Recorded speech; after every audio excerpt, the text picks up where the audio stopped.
దావీదుకి ఒక ఆశ కలిగింది, దావీదుకి ఒక అపేక్ష ఉంది. ఏంటి? బెత్లెహేము యొక్క గవిని దగ్గర ఒక బావి ఉందంట. ఆ బావి నీళ్లు త్రాగాలి, ఆ బావి నీళ్లు త్రాగాలనేటువంటి ఒక ఆశ తనకు కలిగింది. తనకు కలిగి పక్కనున్నటువంటి అధికారులతో చెప్తున్నాడట, ఇదిగో పలానా బెత్లెహేము పురం ఉంది కదా, అక్కడ ఆ బావి ఉంది కదా, ఆ బావి నీళ్లు నాకు తాగాలనేటువంటి ఒక ఆశ ఉంది, కలుగుతుంది అని అన్నప్పుడు అది ఒక ముగ్గురు వ్యక్తులు విన్నారు. అది ఆజ్ఞ కాదు. తనకు ఒక ఆశని, దావీదు ఒక ఆశ తెలుసుకొని ముగ్గురు బలాఢ్యులు వెళ్ళారంట. అక్కడికి వెళితే ఫిలిష్తీయుల దండు అక్కడ ఉంది.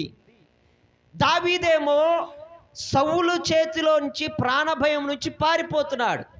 సౌలేమో తన ఇష్టం వచ్చినట్లుగా రాజ్యాన్ని పరిపాలన చేస్తున్నాడు.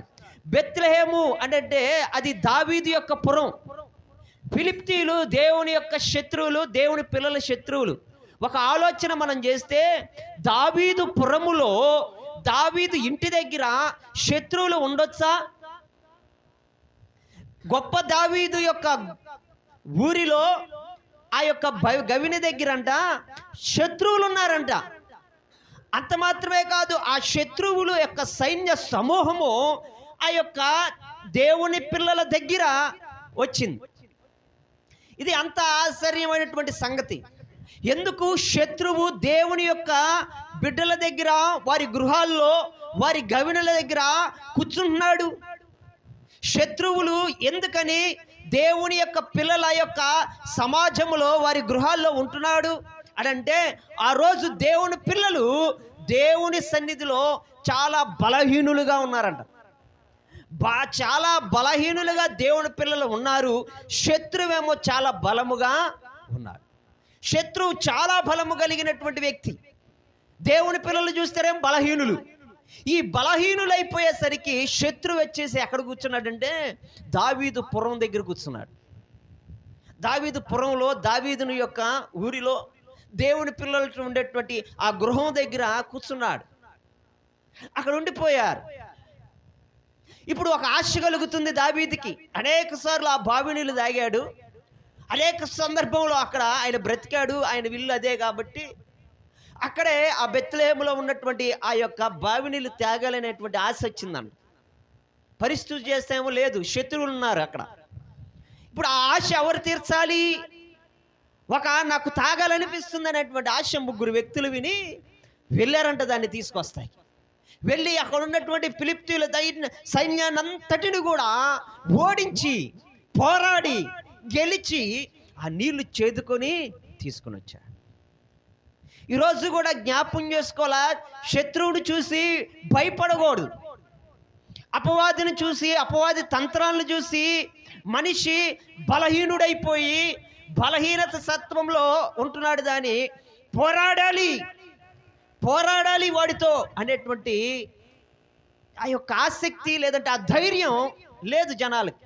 అయితే ఈ ముగ్గురు వ్యక్తులు భయాన్ని పక్కన పెట్టి, ప్రాణాపాయం వచ్చినా పర్లేదు, మేము చనిపోయినా పర్లేదు, దావీదు గారి యొక్క, ఆ రాజుగారి యొక్క ఆశను మేము తీర్చాలి.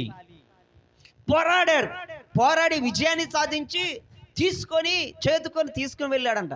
తీసుకొని వెళ్తే దావీదు తాగాడు ఆ నీళ్లు? తాగలా. యెహోవా సన్నిధిని పారబోసేశాడు.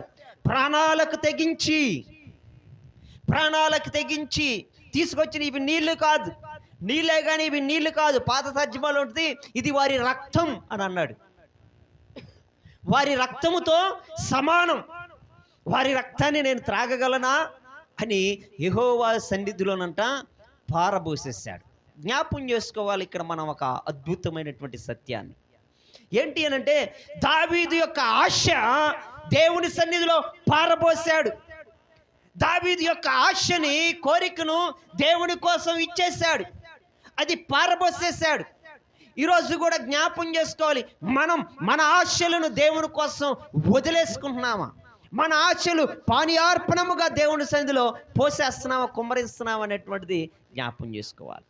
యేసుక్రీస్తు ప్రభువారు అప్పగించబడినటువంటి రాత్రి ఒక గిన్నెను తీసుకొని ద్రాక్షారసాన్ని పోసి, ఇది నా రక్తము, ఇది నా రక్తానికి సాదృశ్యం. ద్రాక్షారసమే కానీ అది ఏంటంట, నా రక్తానికి సాదృశ్యం. ఇది నా రక్తమైనటువంటి క్రొత్త నిబంధన. ఆ మరుసటి రోజు ఏం చేశాడయ్యా, ఆ క్రొత్త నిబంధన అయినటువంటి రక్తము సిలువలో మనందరి కోసం ఆయన ఏం చేసేసాడు, కార్చివేశాడు, ప్రాణార్పణంగా అర్పించబడ్డాడు. అదంతా కూడా ధారపోసేశాడు కలువరి సిలువలో మనందరి కోసం. దేవుని యొక్క బిడ్డలేమో బలహీనులుగా ఉన్నారు, శత్రువేమో బలంగా ఉన్నాడు. వారిని పోరాడి జయించాలి అనేటువంటి ఎవరికి లేక భయంతో బ్రతుకుతున్నారు. ముగ్గురు వ్యక్తులు మాత్రం పోరాడి గెలిచారు విజయాన్ని.